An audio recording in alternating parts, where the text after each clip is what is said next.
different type of video. I don't have any foolishness. Today's video is going to be on why you should not waste money on flyers or putting out promotional material to local businesses to gain students and build a studio, because it does not work.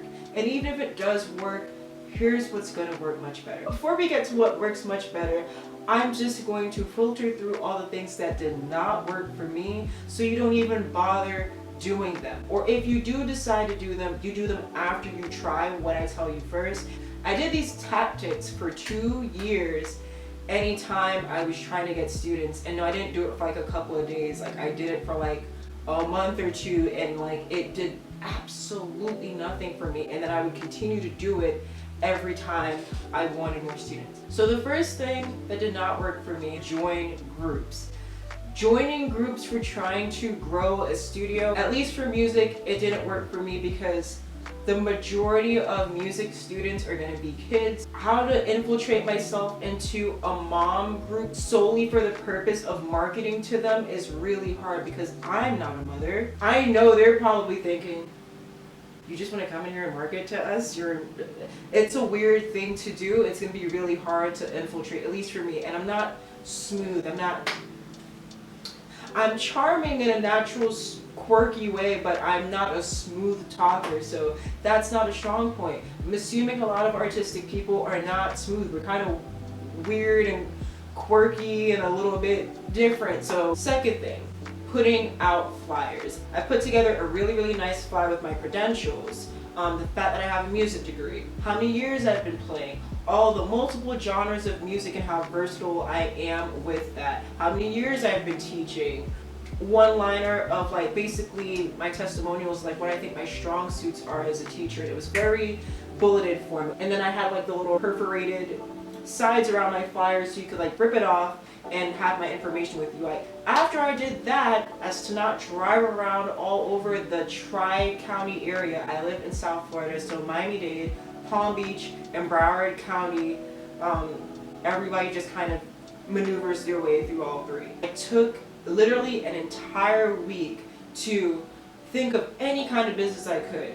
Hair salons, dentist office, dermatologist office, general care offices, kids activity venue, taekwondo, paint and sip classes, places that sell kids toys, kids clothing, the local parks, the local libraries, all local schools, private schools, all the music shops, nail salons. I called all these places. I took a whole week just spending a couple hours every day. Hi, I teach private lessons. Would it be okay for me to drop some flyers off? Did that. Then at the end of the week, I would drive to different little sub-neighborhoods and drop it off at the places I was approved. So I did the same process week after week, over and over again. I did that in 2018 and I did that in 2019. And it got me absolutely 0 students. Literally not even one. Now, there are a couple of reasons why I think this did not work. One, I think some of these offices cleaned up, or just people just didn't look at it because everyone looks at their phones, and they didn't allow me to like put up like this big stand in their office. Like, they literally, the little pile of magazines that they have in the corner, they're like, oh, you can put it here as well. You can put it in your own little pile. And most people aren't reading magazines anymore. And I think the other people that probably glanced at it just didn't even really pay it too much mind. Now, as for the schools is where I thought I would shine. However, I did not, for these 2 reasons. Where the private schools were concerned, the majority of them had already partnered with either older, well, super established music teachers or music stores. So when you went on their website or you called them, they'd be like, oh, we already work with Sarah's violin shop. Their team comes here and teaches the kids, so like we don't need a private teacher. Or we already have someone that is 50 years old, is well traveled, and has done all this stuff that's been like our resident teacher for like the past 11 years, so we don't need that. For the public schools or the schools that didn't have someone on hand, it just came down to sheer stupidity. So either they would direct me to the music department And most schools, I can't speak for other states, but I feel like it's just the same in like for the most part everywhere. Schools are more likely to have band programs and orchestral programs. So they would transfer me to the music department for me to talk to the band teacher. And you have to think about that. That band teacher is trying to run a band program. They want their students practicing their flutes, their trumpets, their clarinets. They do not want me to be advertising to their students to get distracted by another instrument when students already have a hard time and can be pretty bad at practicing what they're already supposed to practice. So no band teacher in their right mind is going to be like, hey guys, so I want you guys to practice measures 1 through 34, and then also if you guys want to pick up violin on the side, there's this nice lady with some No, they're not going to do that. They want their students focused, and those kids also probably don't care about it. So that was a huge problem. I was trying to advertise in general and be like, hey, if there's a bulletin board in the front office or in the hallway somewhere, for anyone in the general population, since you don't have an orchestral program that may want to learn, can I put it there so they could see and they could contact me? They didn't do that. Also, another issue I ran into is a lot of schools and libraries just didn't allow you to, because a conflict of allowing private entities to come and advertise to the school and the legalities behind that. I was actually really surprised because that's something I saw online a lot. Oh, ask local schools, go to your library, go to your YMCA. And where I live, it was not easy to do at all. It was very, no, you can't do that. No, we're sorry, you can't do something like that. You can come here and give a free class, or you can do a free presentation or something, but you cannot advertise. And even then, the go about to do a free presentation was going to be more work than it was just like a lot more further planning that I would have to do. So it was extremely difficult. Out of the 100 places I called, only like 40 would allow me, schools in all places would allow me to actually come in. And then of the 40, only like 10 gave me like a proper fair shot and didn't like sabotage my advertisement by having me do something stupid. So that's why these things just didn't work and work conducive. So now that I got that stuff out of the way and why it was not useful for me, I'm going to tell you what was useful for me. The number one thing before you do anything else is be known for what you do.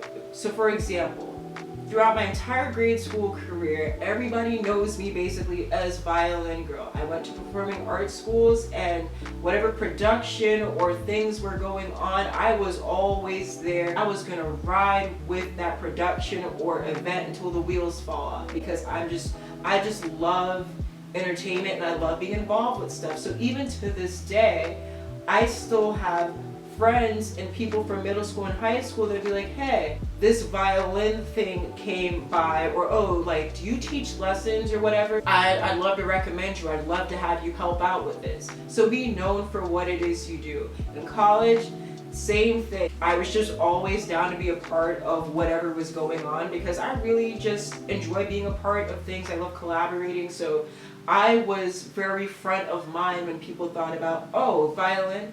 Oh, let me hit up Lisa. You want your name to be synonymous with what you're doing. And that does not mean you have to be the best. I was not first chair in my college. I was a strong top player, but I was not first chair. So this is not to say you have to be the best or no one's going to consider you. If you're not in school or in that kind of situation, put out your content. And when I say put out your content, this is not for views. You want to always be showing that you're doing whatever it is that you're doing. That way people will be like, oh, again, very front of mind. That's the person I'm going to think of to recommend. Now, this all becomes very important because that is how I got my students outside of college. My friend, he had already a very, very established music studio, and he used some of the other advertisement techniques that I spoke about before, and he moved away to California, and the person that came to mind for him, he was also in my music program. Oh, Lisa's always doing music stuff, blah, blah, blah, like she's always doing her violin and posting stuff. Let me ask her if she teaches private lessons. The ones that would like me to recommend someone since I'm leaving, I'm gonna recommend her because that's who I think about. That happened because I put out content. Anytime anyone has a friend on Facebook that's looking for a private teacher, I'm almost always added in that comment thread as a possible teacher. Another good friend of mine, she moved back. She had someone call her for lessons since she moved back. She chose to call me because I'm consistently putting it out there that, hey, I do music and I do a pretty decent job at the very least, and this is something that I'm actively doing. That is the number one way I have gotten students. It's your brand. So make sure that you are living your life on brand. Not in a fake cheesy way where you're like literally trying to like force like, oh, I'm so artsy, like don't do that. Don't do that. You can just go on Facebook, Twitter, Instagram, and be like, hey, if anybody needs lessons, let me know. I'm teaching private lessons now. And that way, if someone is in a conversation and that comes up, it's like, oh, my friend just started a studio, or tell people, hey guys, like, if you guys know anyone that's looking for lessons and stuff, same thing. Let them know that I'm your guy or I'm your gal. Last but not least, when you do secure that first student, or two, or however many, make sure you are a really good teacher. Be on time, be kind, be personable, have empathy, have perspective when you're teaching your students. Like, really customize what you're doing to each student. Be kind to the family. Be understanding. Just be a good teacher. Like, be someone that those kids really enjoy, even if they don't necessarily really enjoy music. I have plenty of students that I know that if their parents didn't sign them up for it, they wouldn't have been playing piano or playing violin. They don't hate it, but it's not their number one thing. But the respect and the love and, you know, me trying to put as much of my personality as appropriate, because, you know, child, adult, student, teacher lines, but as much as I can joke and still have that boundary, I try to make things a little bit fun. I try to get into the perspective of, wow, when I was 8 or 9, I understand what this felt like when I was learning this for the first time. So that goes a long way, because if you do that correctly from even just one student, then the rest will flow like gravy. A section of my studio that all literally live within one city block of each other. And it is all from referrals. It's from literally their neighbors being like, oh, we see her come over here every week. It looks like your kid is having so much fun. My kid has been asking me for weeks to come over here and, you know, ask to speak with her and see if we can have lessons too. Hey, a friend of mine is looking for a teacher. Do you mind if I give them your information? My studio has grown strictly from referrals. I got absolutely nowhere from flyers. I'm not saying they will not work for anyone, but it did not work for me. And this was just so much easier to just use the people that I already have in my life to get me that one person and then snowball it otherwise. If you do this method, you won't need to worry about flyers and calling and doing this and hosting a recital. And to this day, I'm sure I still have my binder with the list of hundreds of places I called trying to see if I could put my posters up and all the debacle with the schools and stuff. So guys, thank you for watching another, this isn't Lessons with Lee, but thank you for tuning in today. I hope this really helps you guys. Please, if anyone's starting a studio, let me know how this works for you. If this does not work or doesn't work as well as you want it to, then please go do all those other steps you see in those other videos. And I will see you in the next one. The corona problem made it a little bit weird, so teach at your own risk, responsibly. But yeah, I hope it works out for you guys, and